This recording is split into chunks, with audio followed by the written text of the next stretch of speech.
Thanks to everyone who has supported us over at patreon.com/boardsandswords. If you like this episode and you want another episode next week, then you need to go check it out and get some additional content.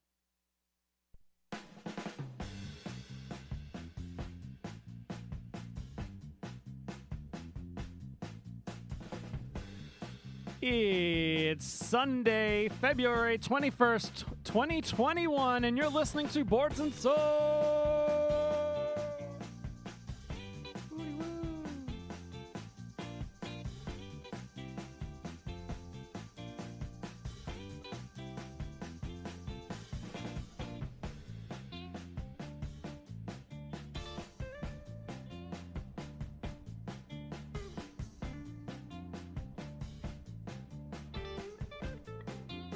Hey, hello out there, everyone. Welcome to Boards and Swords. This is a podcast where we have some bad jokes, some good folks, and usually, sometimes, maybe, never, some gaming talk every now and then. Who are those good folks? That would be me. I'm your host, Chris Renshaw, and then on the other side of the internet, we have the sweet sounds of my co-host, Mr. Philip Herbig. Well, hey there, everyone. How's it going this fine Sunday?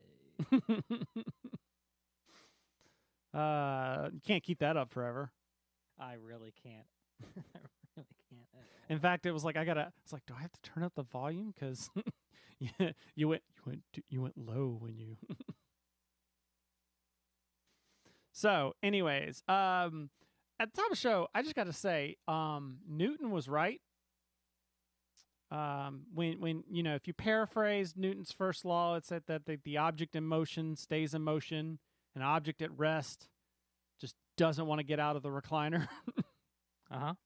Yeah, that is definitely the case. You get that where like you just get in the habit of not doing stuff, and then you're like, oh yeah, we got a podcast. I should do something. I should like work on stuff for it, and then you put it off until the day before. Yeah. Speaking of stuff I did for the podcast, let's flip over to some news.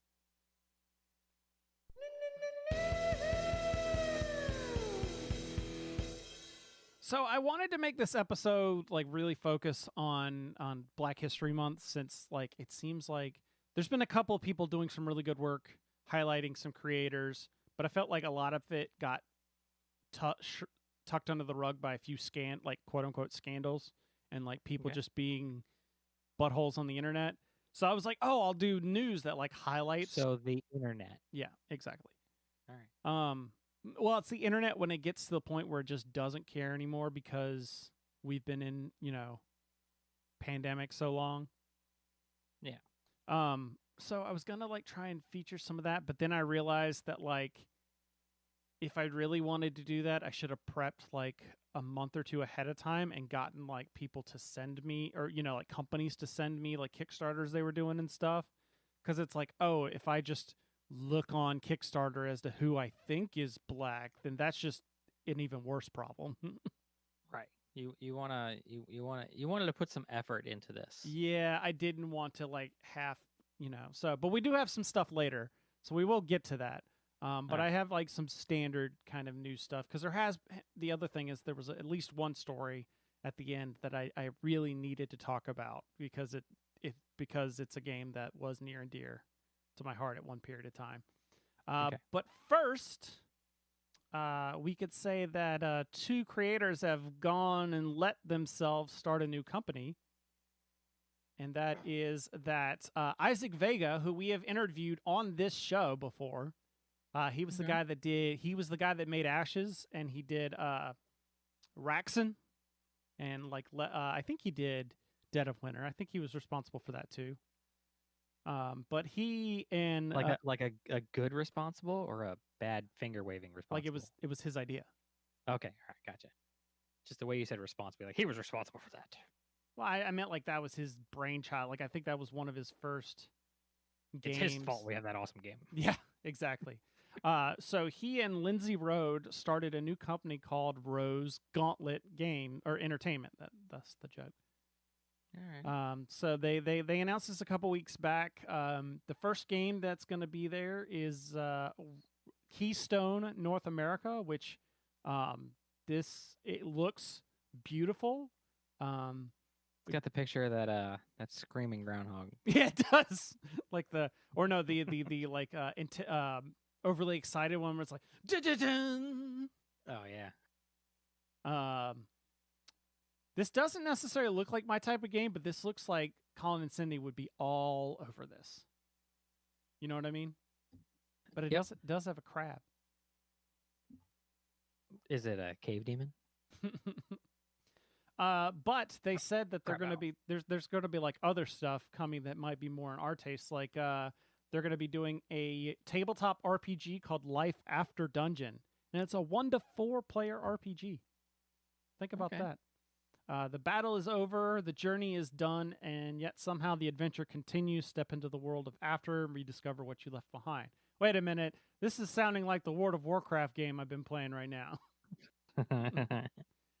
But then again, I mean, you still got like awesome. Like, I'm really excited just because it's like this is the equivalent of peanut butter and jelly. You know, it's like you have really good peanut butter and really good jelly, or Reese's. Let's go. Reese's is a better option. You got really good peanut butter and you got really good chocolate, both really awesome on their own merits, and then you mix them together, and you're like, this can only be good.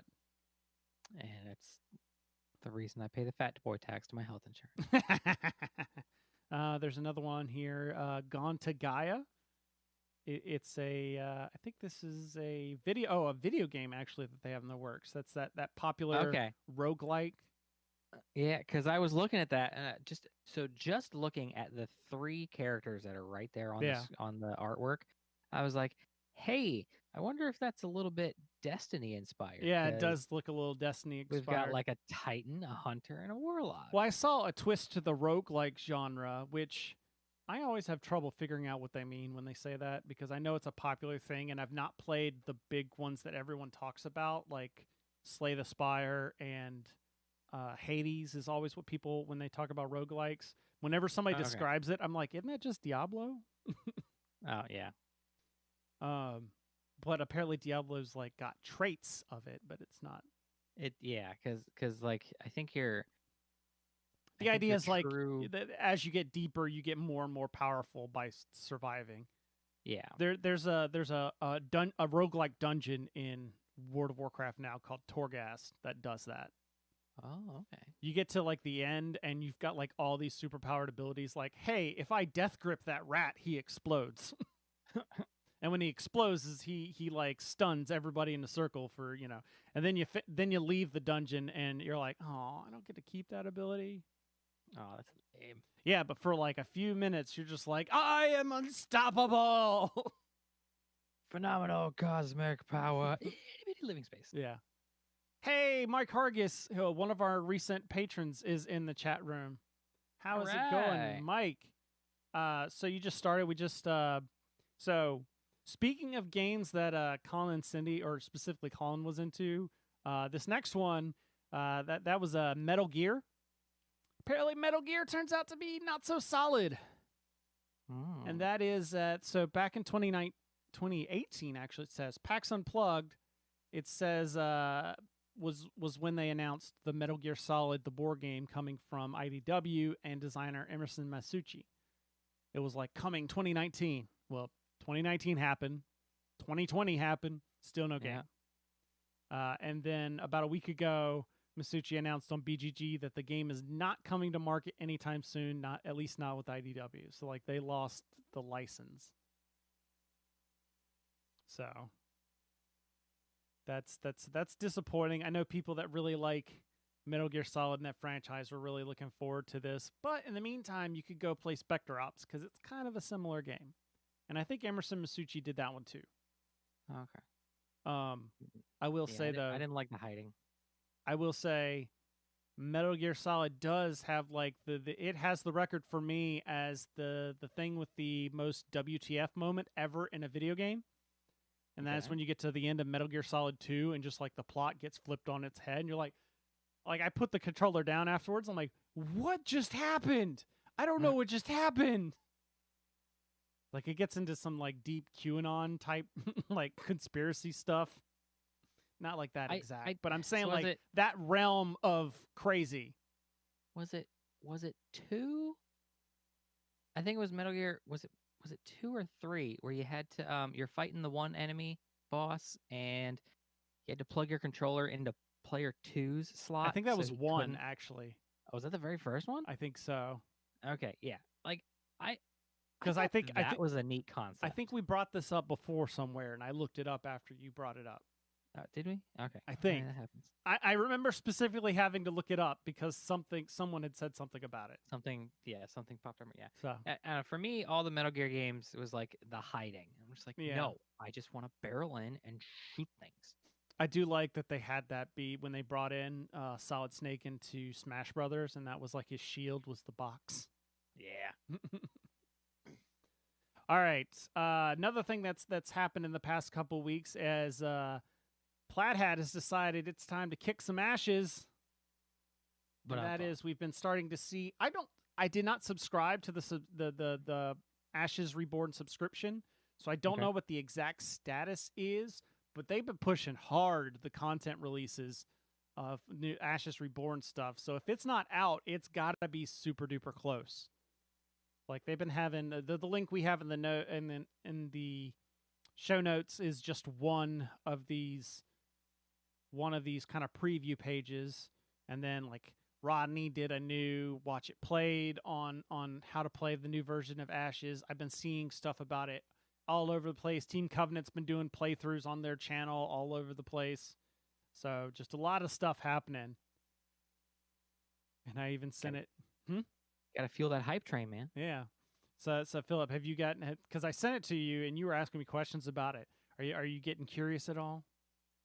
Not enough to open my wallet.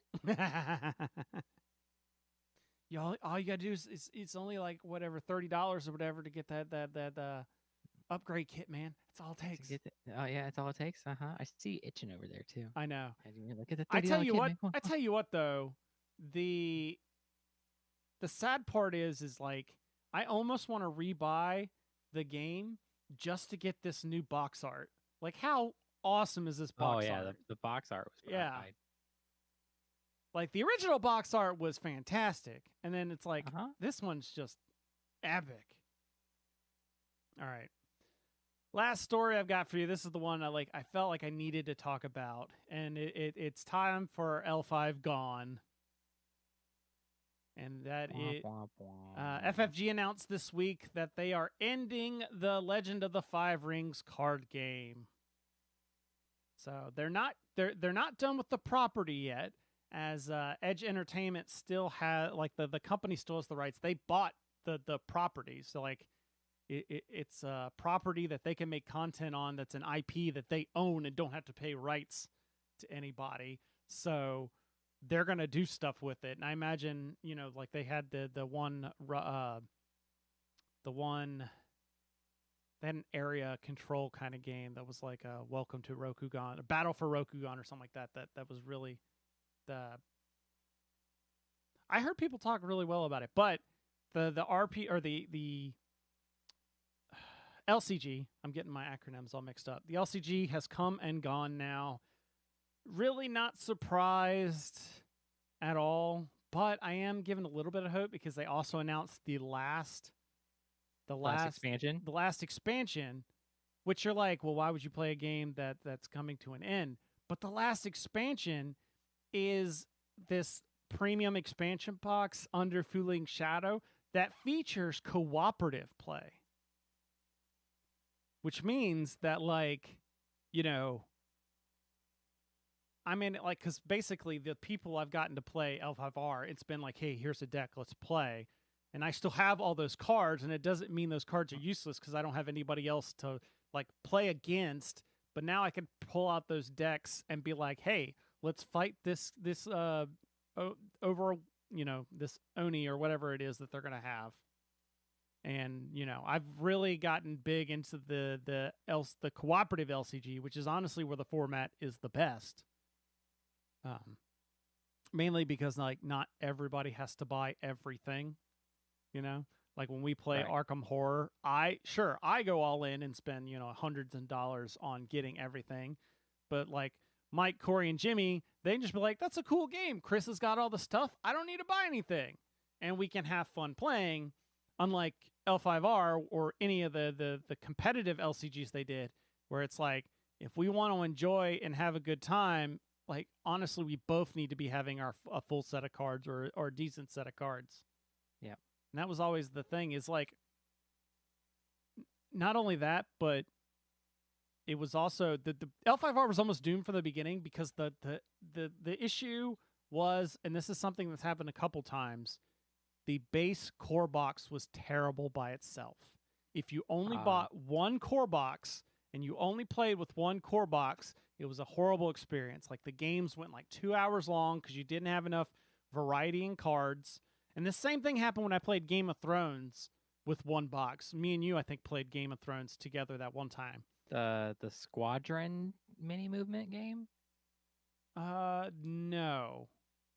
The Game of Thrones... No. You're thinking of the tabletop game, but there was also a card game that we played. That was CMON. There was a card game one that we played long time ago, back in like 2015, so I won't forget you, or I won't blame you if you don't remember it. But it was just kind of like, this is okay, but it's just a generic 1v1 game. It was kind of like, I think we were both kind of on the same page. But when you play it with, I've gotten a couple of core boxes, and I've been able to make 2 solid decks. And for a while, Jimmy and I were playing 1v1 Game of Thrones back like a couple years ago. We'd play every now and then, and that was fun. But it's just the same thing where it's like, one box does not, for a competitive LCG, you can't get along with just one box. So well, so we had to do that with X-Wing. Yeah, X-Wing did it. The first thing you had to do was buy 2 core sets. X-Wing did it, but like, here's the thing: like, Netrunner did it too. Like, to build a fully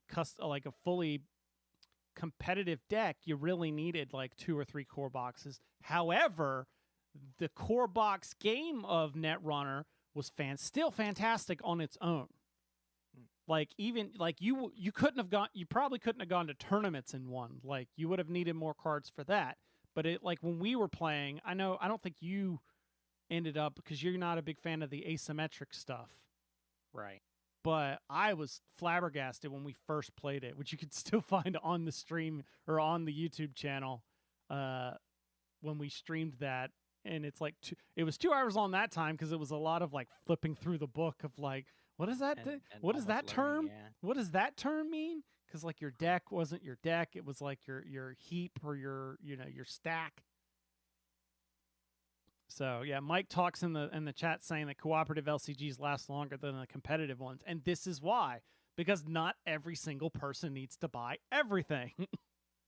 You need only, like, for a group of 4, you need at least one set, and that's it. Whereas in a group of 4 of a competitive, you need multiples. Yeah, almost. And that's the other thing, is like, to have a competitive, like, you can have a hardcore group of 4 people playing a competitive or a cooperative LCG. A hardcore group of 4 playing a competitive one just doesn't hold up water. You need at least like 8 to be able to have like tournaments and that sort of thing. Yeah. Whereas the competitive games are designed around like 1 to 4 player experiences. So, yeah, there's all sorts of things about this that I have so many thoughts. I could do a video on it. I don't know how I would do it. I could do an article. I could do videos. All sorts of stuff.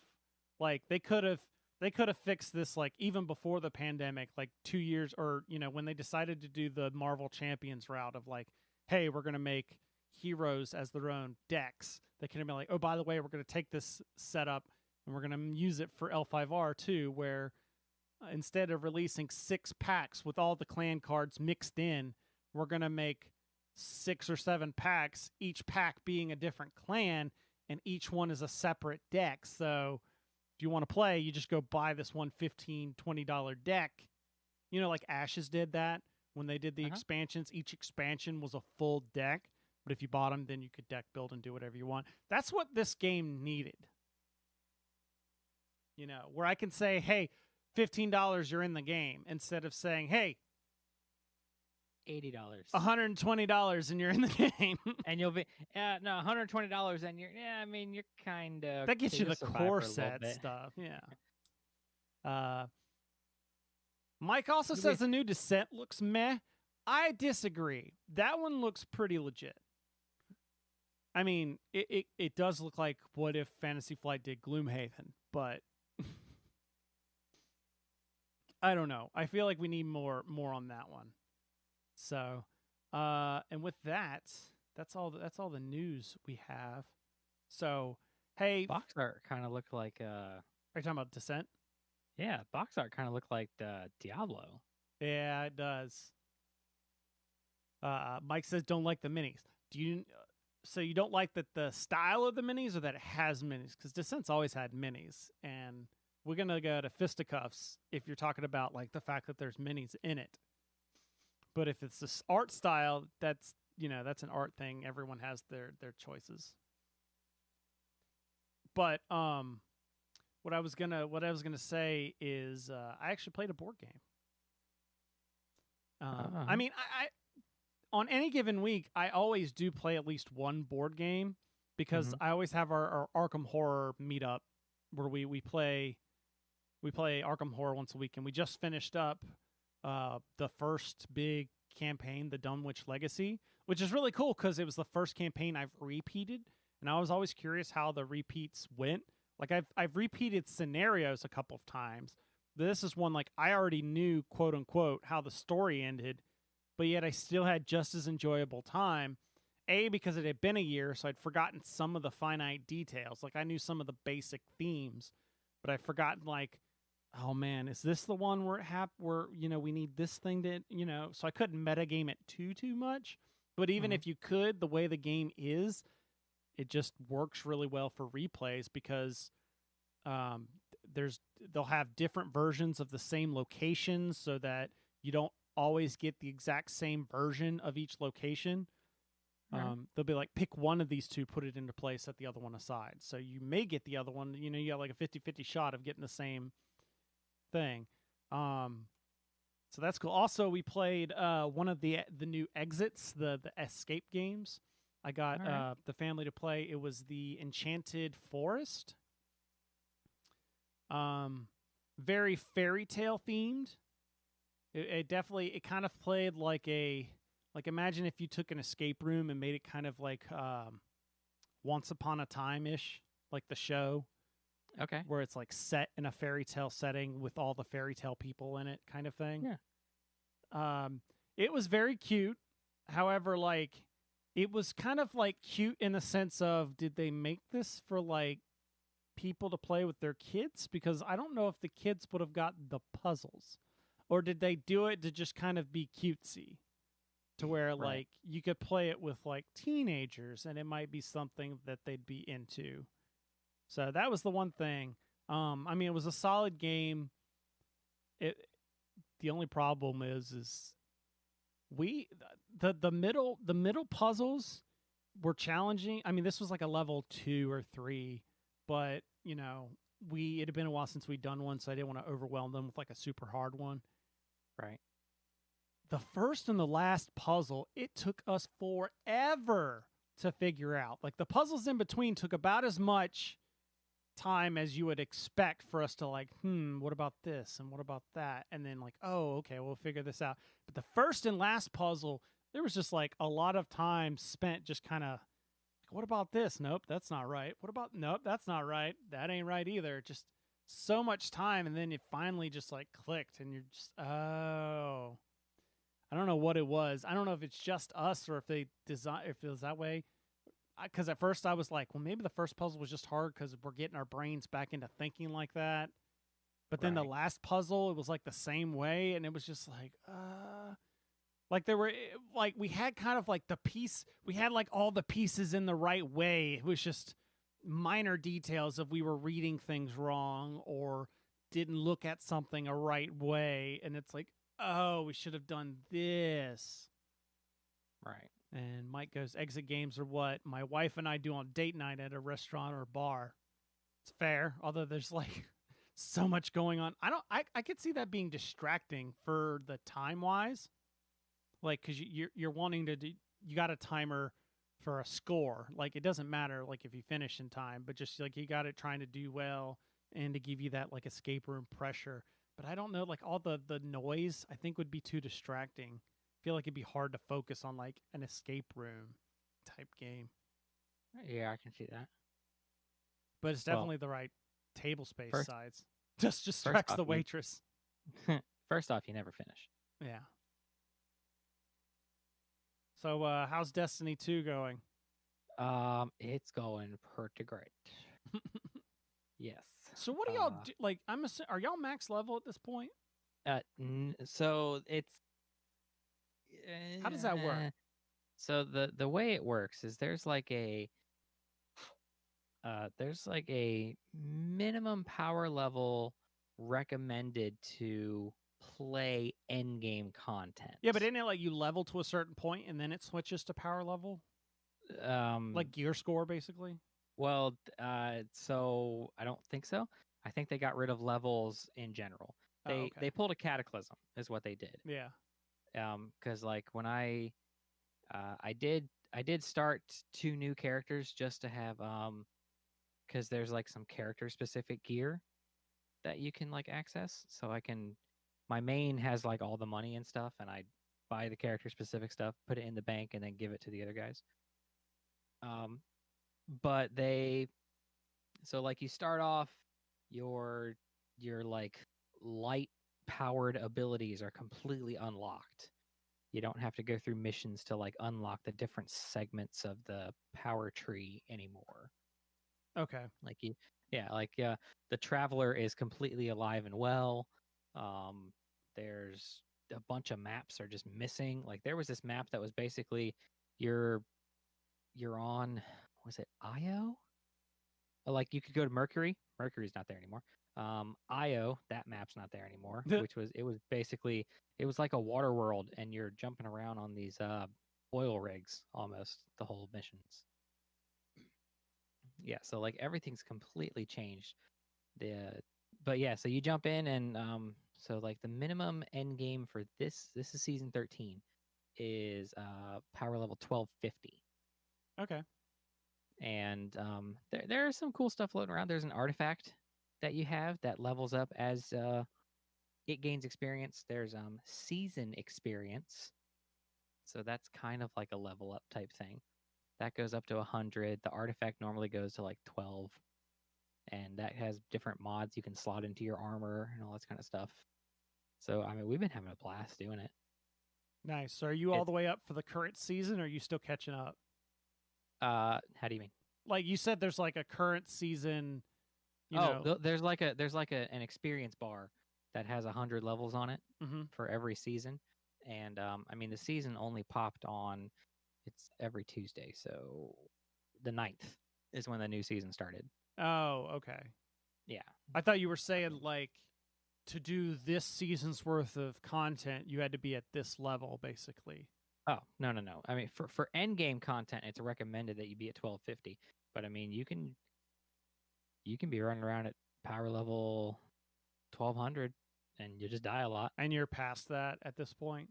Oh yeah. Like we're well past that. Now we're working on like slowly eking out.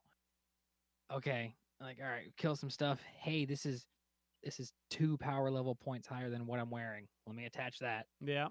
And then like the average of everything you're wearing pops up, and you're like, ooh, I gained 1 power. All right, there we go. I'm doing the end game World of Warcraft stuff. Trust me, I know the feeling where it's like, yep, this item level is like 7 points higher. Let's my gear score didn't go up at all.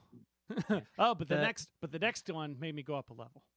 The one thing we're getting kind of annoyed about is there are exotics in the game, and you can only ever have one piece of armor and 1 weapon. And I mean, I can kind of understand that stuff, but like the armor we're looking at, like I found this one armor that it automatically reloads my auto rifles.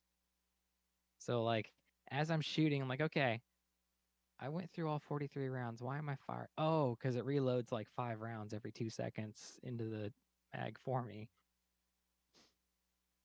So that's actually a fun piece of armor I like running around with. I saw a video today of a guy who had so I have this auto rifle. It's basically it's a Gatling gun, and it's got a 150 round magazine. Takes forever to reload, but if you walk over a primary ammo drop, it automatically reloads up to its full capacity. Well, apparently there's a piece of exotic ammo running around, or there's like a mod you can attach to your armor, exotic armor or a mod, that just every time you kill an enemy, primary ammo drops. So you basically just have unlimited ammo until the whole battle ends. Nice. And I need to find it. So, FYI, if you ever need extra people for Destiny 2, you know the guild that we were a part of when we were playing WoW, AIE? Alia Iacta Est. Yeah, they have a Destiny 2 group on. Or they have they have on their Discord server, they have a Nomads section, which is like people that kind of float around to different games. And then there's a channel for Destiny 2 that you can just go in and talk Destiny 2 with people. Like there's a Division 2 channel and a couple other things. You know what? While we're here talking about it, I'm gonna look them up. But yeah, that's the group. I still am in their guild for World of Warcraft, and it's kind of funny because I'm in like the same boat with a lot of the progression stuff. Like this is like the first time ever I have fully beat a raid on schedule, like when the content came out. Okay. Like normally when I've ever done a raid in the past, it's either months after it's come out to where they're like, hey, we've got these high-powered guys. If anyone's never seen this content, come and it won't be as difficult. Or it's when I'm like 20, 30 levels above and I can just go in and solo kill everything. That's usually the way it works for me. Yep. But now they've got the LFR. Plus, there was the new Braid thing that I talked about. I did with the guild group, which I did for one. I've done like once or twice. I was going to do it last night, but I screwed myself over. So like I was all set to do it. Ashley's like, "Are you going to be raiding with the guild tonight?" And I was like, "Yeah, I'm going to try." And then they're like, "Okay, be on at like 10:30 to 10:45. 10:45 is when invites go out. Blah blah blah. 10:45 comes." I don't see. I even like, hey, have invites, or somebody was like, has invites got out yet? And then I don't see anybody say anything. Like 10:50 rolls are wrong, and I'm like, what's going on? And then I'm like, maybe I need to update Greenwall. Like I'm not seeing everything, which to some people, because our guild is so huge, it's actually made of like 8 different guilds that someone wrote an add-on that links all the guild chats together. And so that's when I realized that when I installed WoW on the new computer, I installed every add-on except for Greenwall that I was using. Dun, dun, dun. And so by the time I closed WoW, installed Greenwall, then logged back in, and I was like, hey, is there any spots? It was all full. Oh, no. Yeah. But the way that works is anybody that wanted to get in that didn't gets put on the list for automatic invites for the next week. Okay, that's good. So. But yeah, the final boss finally got released about like 3 weeks ago, and so I managed to kill that fight.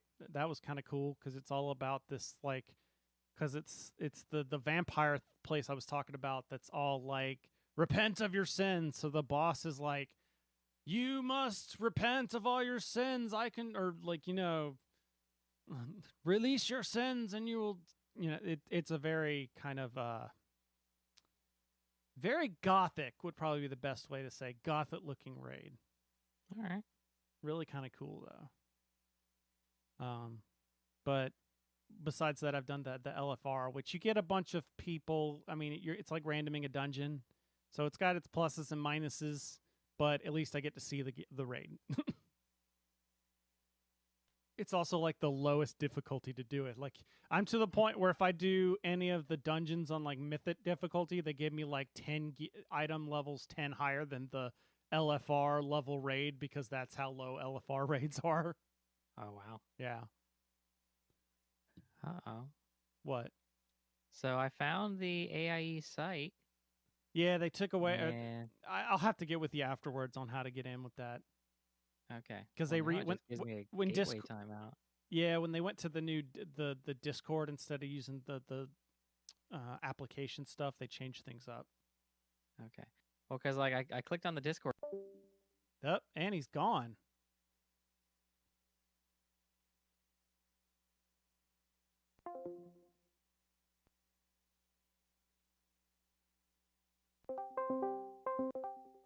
Hey, how's it going? And he's gone. Yeah, I didn't pay attention to what I was randomly clicking on and joined a voice channel. It was an empty voice channel though. So. Nice. Talking to myself for like 3 seconds. Hello? Man. Well, I won't dawdle. I mean, World of Warcraft's been what I've been doing the most of, but I won't dawdle on it too much. Because I know people. Maybe I'll talk about it more in the bonus stuff. However, I will. Let's get over to the kind of the topic I wanted to talk about, and that is, we've got all the, it's Black History Month, and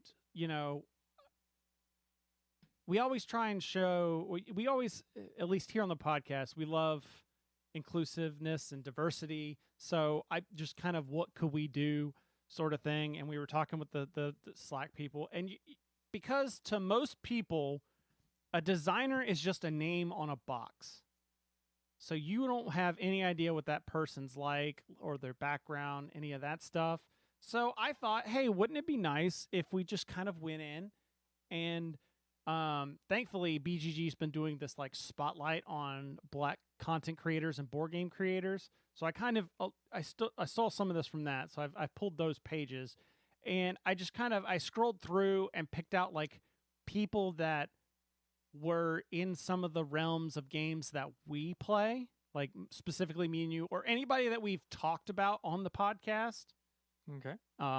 And brought them stuff out here. And of course, I got to get started with the obvious, and that is, of course, when anybody thinks, minority creators, Eric Lang is pretty quick to come up because he's a very popular and is probably like 75% of my collection at this point. Because you got Bloodborne, you got the new game Ankh, which I've got coming, Cthulhu Death May Die. He actually did the starter set for that A Song of Ice and Fire, because he was with Simon at the time, that miniatures game we played. That's all fair and good there. I see Munchkin on the screen. Yeah, you didn't the Munchkin Dungeon. I thought we talked about. I was surprised you didn't back it. It's basically like Arcadia Quest almost with Munchkin characters, or like a Zombicide with Munchkin characters. That's right. I think there was a Power Rangers Kickstarter running parallel to that. So yeah, I think there was something going on, because I remember like, hey, didn't you back this? And you're like, yeah, I would, but. And also shout out to Daniel Chadwick's in the chat. So other games he's done, I mean, like Rising Sun, Blood Rage, Arcadia Quest, even Dice Masters. You remember Dice Masters? Yeah.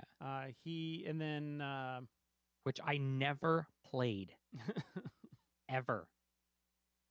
You bought it and never. I bought that box with Sinestro and Hal Jordan. Yep, the War of the Light packs. I don't even have that stuff anymore. I sold all mine. That was as far as I got. You sold dice? Yeah. Excuse me, sir. Who are you? Someone that made some money off of it. I don't even know you anymore. So that's like an obvious, like, duh. So I have some other people here. So we've got, I'm going to try and pronounce these right, but we have Tim, I'm going to say Mativier, I'm assuming. I'll go with that. But kind of scrolling through here, there's a lot of games. And the reason I brought this up is because one of the games on here is Meeple Party is on here. I'm trying to, I don't know if he's actually... Okay, because I thought it was like a game, but he may have just helped promote it. But Meeple Party was a game that Colin and Cindy reviewed on the podcast. But like games like, Business and like Las Vegas See, that's the weird thing, that because they mixed content creators and industry people and this, it was a little hard sometimes, so I may have messed up in some regards. Okay. But here's some we definitely know. Eric Slauson, who's been on the podcast. We had him on here, or we didn't have him on the show. I take that back. It was like the last episode that we had Colin and Cindy on, where I was talking about tattoo stories, and he was in the chat reacting to us talking about tattoo stories. All right.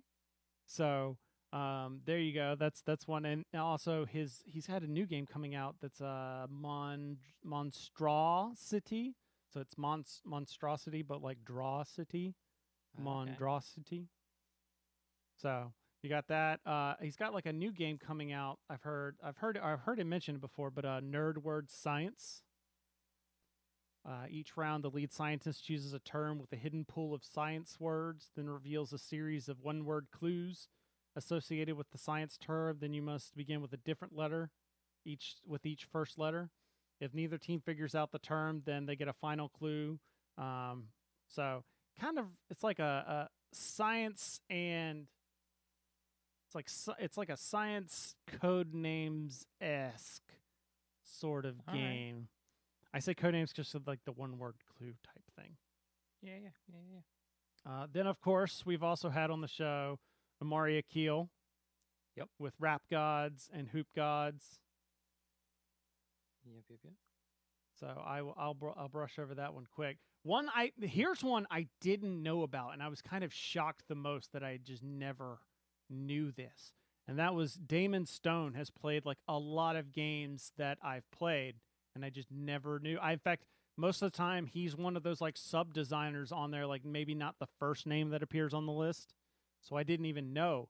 But like, he's basically like the one of the FFG LCG guys. Because like, he did Netrunner. He did L5R we were just talking about. The original Game of Thrones, a card game. I don't know if I saw the second edition. But he definitely did the first edition of the LCG for a Game of Thrones, and then the Call of Cthulhu card game that they had before they did Arkham. So yeah, like a lot of like big FFG stuff, and I was like, oh, I've played that. So it was like, and then Netrunner being the biggest one, I actually, Paul Grogan, who you may not remember his name, but the guy that taught us. What was the game we played? Adrenaline at Gen Con. And of course you probably don't remember what the game was called, but it was a game we played where it was basically simulating a first-person shooter in a board game, and you were running on like a space station with like guns and stuff. Okay. The guy that taught us that is Paul Grogan. He does awesome channel called Gaming Rules, where he does. It's like another person that does rules videos type stuff. But he actually did some work with Damon, and I was like, oh wow, someone that like actually knows the people I'm talking about here. That's always nice. Right. So then that, and then I think the last one I have on here is Damon Sadler, who a lot of these games, some of his games are probably the most popular because of where you find them, and that he works for like Mattel. And, so like he's involved in a lot of like the Uno versions that come out. But specifically why I included him on this list is he also did a little game that Philip and I played once called Pictionary Air.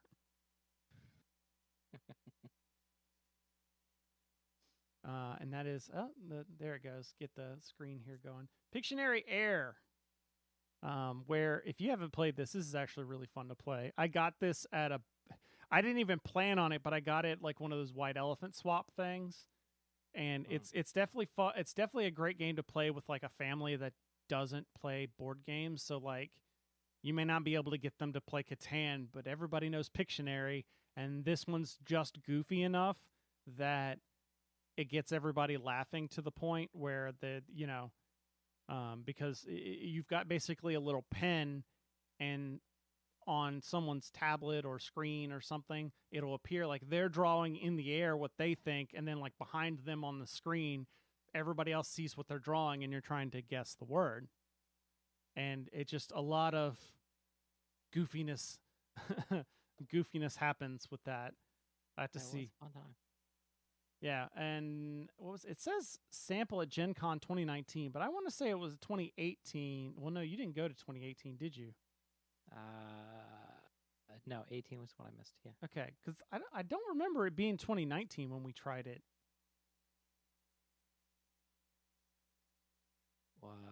Maybe. But it would have had to been 17 at that point.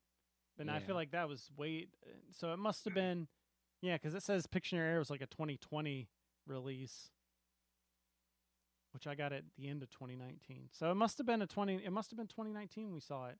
I'll have to find the picture of Philip and put it in the show notes or something. So yeah, that's the kind of, and it's not a complete list, but honestly,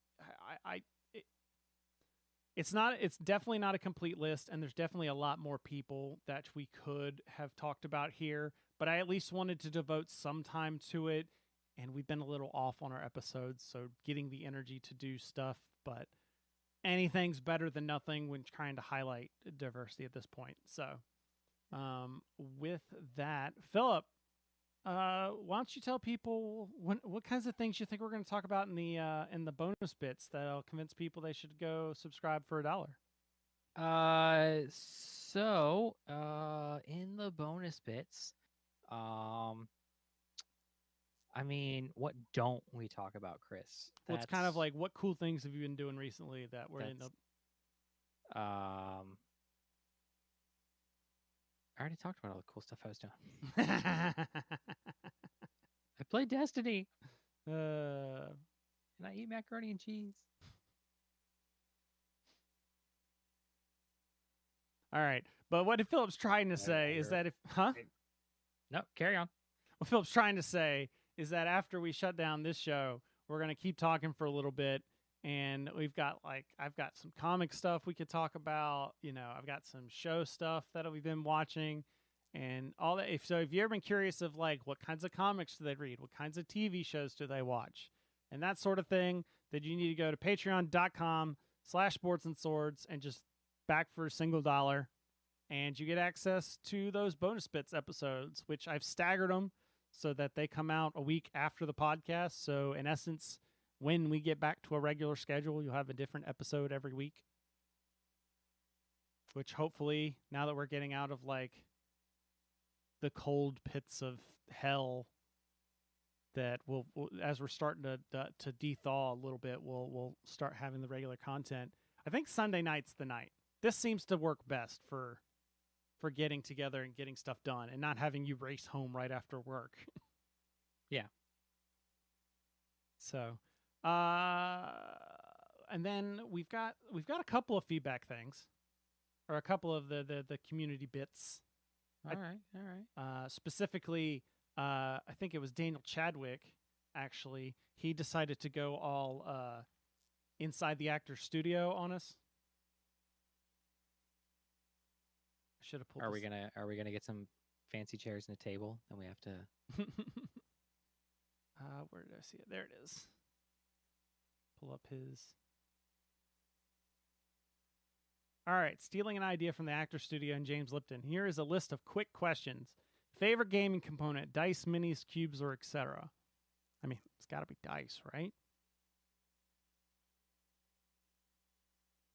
Digital apps. Digital apps? Now, you mean digital versions or digital helper apps? Yes. Yes. All right, least favorite gaming component: stupid wooden dice. I hate wooden dice.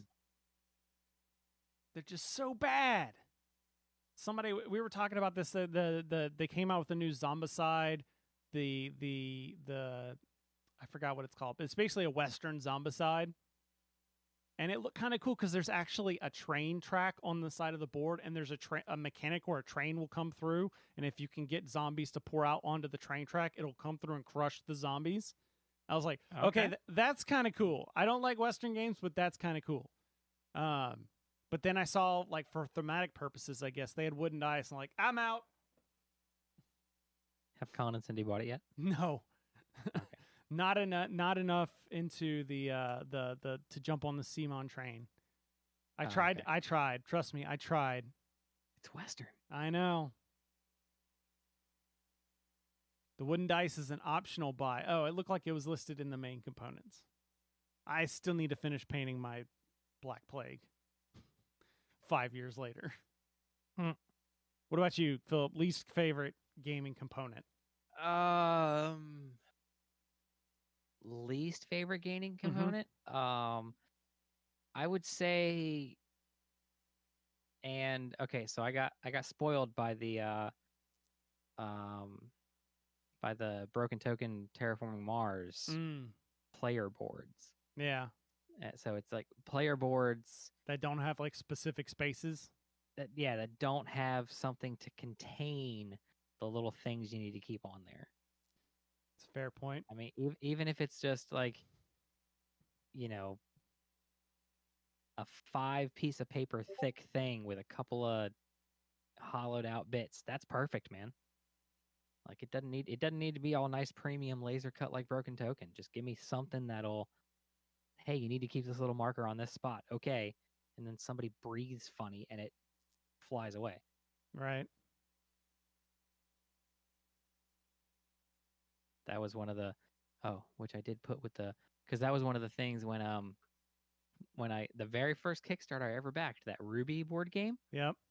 One of the stretch goals was thicker player boards with cutouts, and they shipped all the games out because it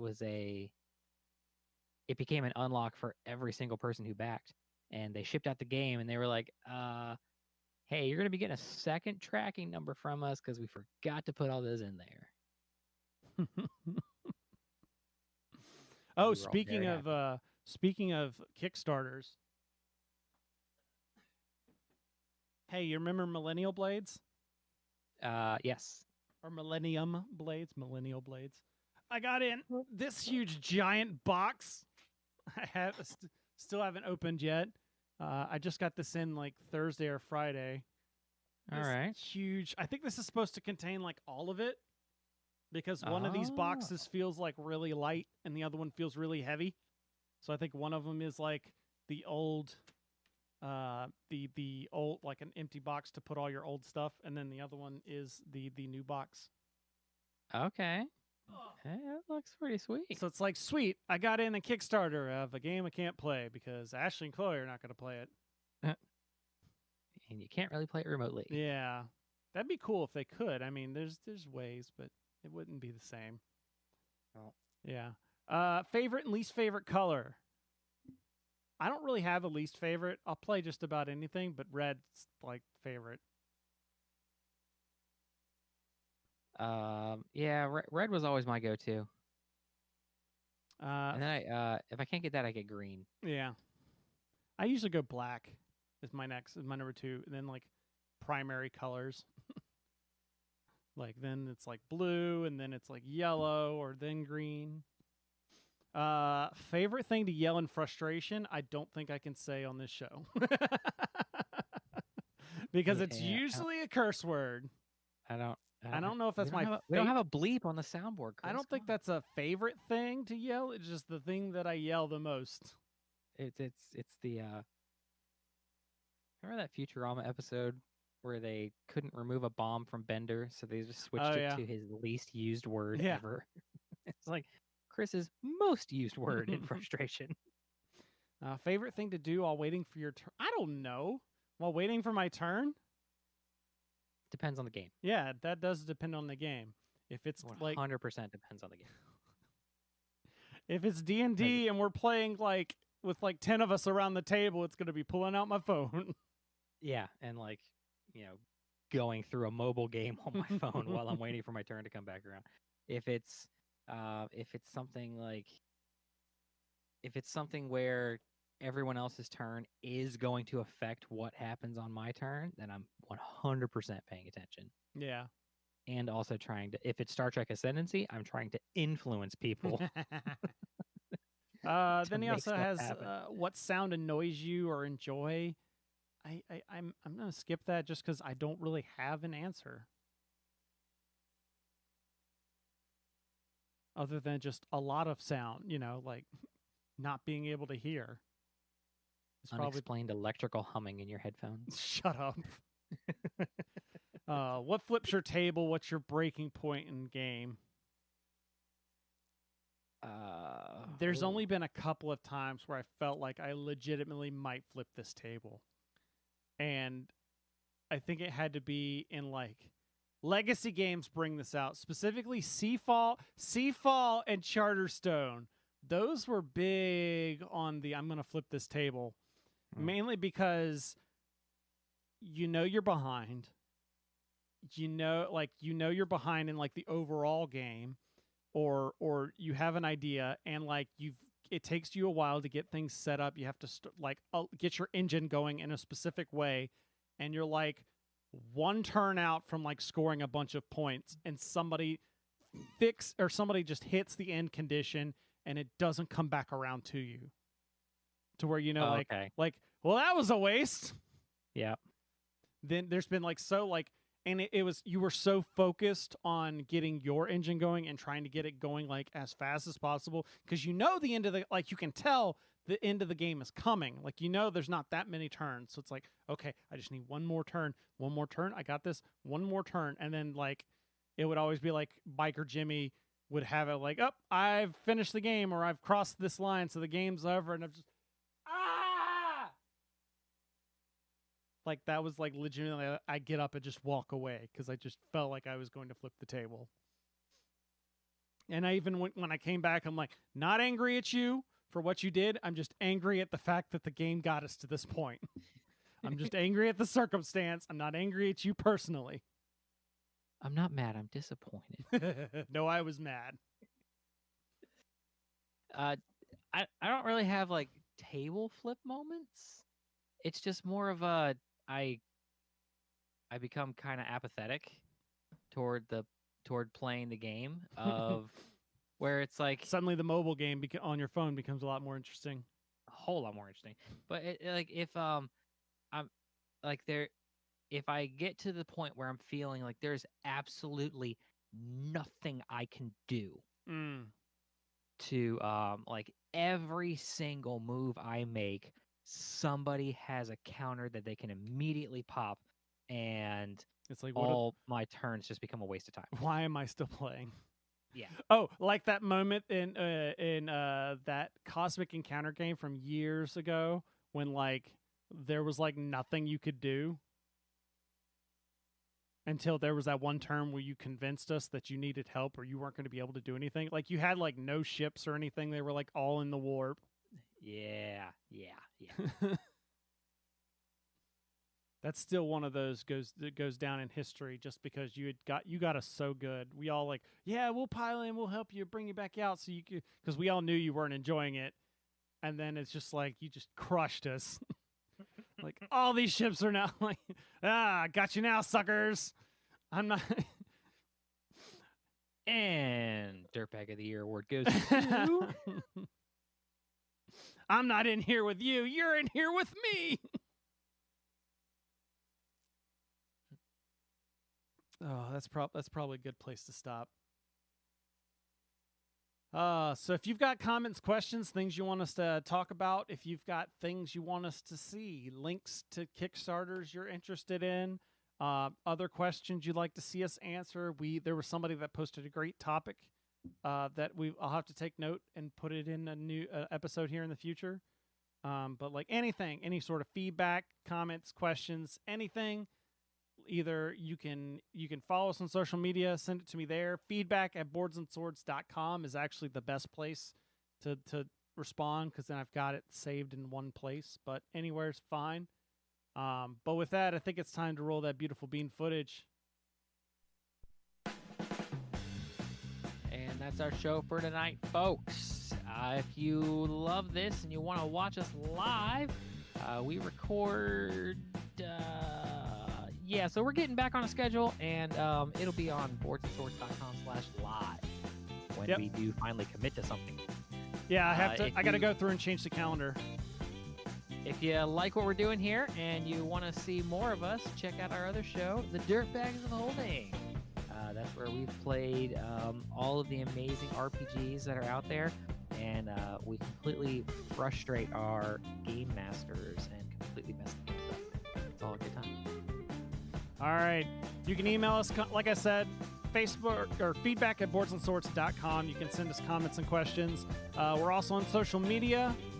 Facebook.com/boardsandswordspod is our official Facebook page. You can also find me on Twitter at Boards and Swords or on Instagram at BoardsSwordsChris. And you can find me on Twitter as Bill the Dirtbag. This podcast is also a part of Punchboard Media. For other great gaming podcasts, make sure you check out punchboardmedia.com. And thank you for listening. Once again, please check out patreon.com/boardsandswords to help support the show. And we will be back in X number of weeks with another show. Like I said, I'll update the schedule so everybody will have it out there. In the meantime, remember that every gamer has a story, and I spaced all those words out because I did know what I was going to say. Good night, everybody.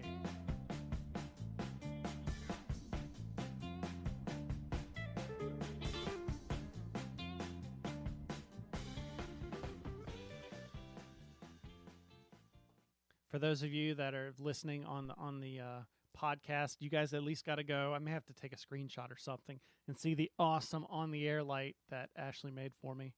Like I'd see, if you've seen the on-air light I had before, it's the same light, but she changed out the vinyl on the top so that it looks super cool and custom now. What do you used to say on top? It just said like Studio B on air or something like that. Gotcha. All right. Thanks everybody for